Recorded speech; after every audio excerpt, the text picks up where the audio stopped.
Hey guys, this is Rooster, and today I've got a bit of a racing guide for you, which is kind of a follow-up to my first guide, which focused on catch-up and slipstream. Well, this guide is going to be specifically just a few hints and tips basically about muscle cars, because that's basically a very popular class in GTA 5, and also, it's kind of the most difficult to drive, and people often make mistakes driving them. So let's just get down to it. So first of all, just in terms of a couple of things in terms of setup, you want to put a spoiler on the car. You want to do that with any car, but it always increases traction, which muscle cars lack, so you definitely want to do that. And the other hint I would have with the setup of the car itself, is just to lower the suspension, because when a car is prone to oversteering and spinning out, lowering the suspension brings it closer to the ground, it makes it more stable. And just try driving on a track with high suspension and low, and you'll see the clear difference.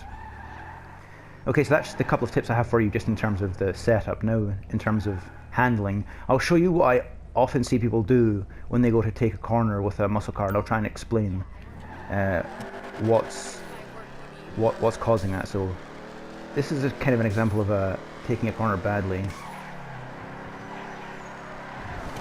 Yeah, the person goes around and they just spin out like that.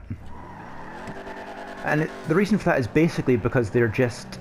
Well, first of all, they're braking too late, and they're braking aggressively. They're holding down the L2 button to brake, and then they're braking while steering and accelerating while steering. So essentially they're doing everything too late and everything together. So you just spin out and lose grip.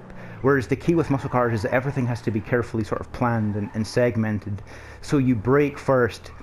You brake, well in advance of the corner, and when you're braking, you only brake, you don't steer. Then when you begin to steer into the corner, you just steer, you don't brake or accelerate. And then when you're coming out of the corner on the other side, and your car begins to straighten up, that's when you accelerate.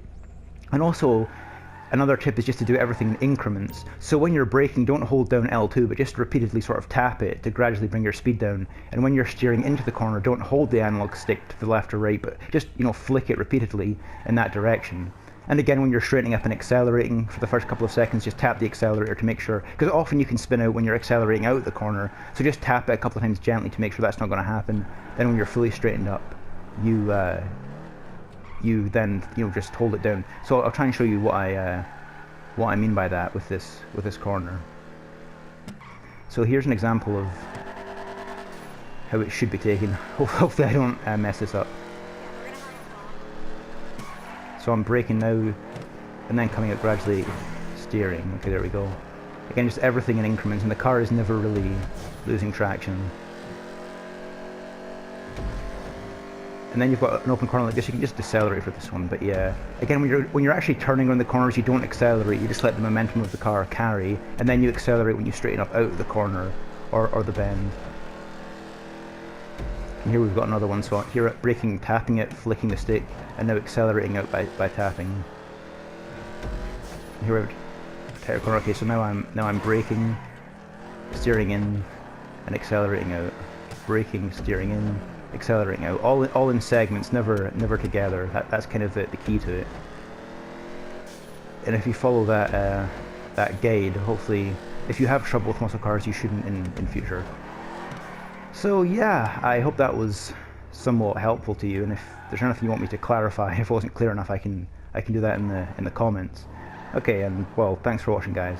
See you later. Bye bye.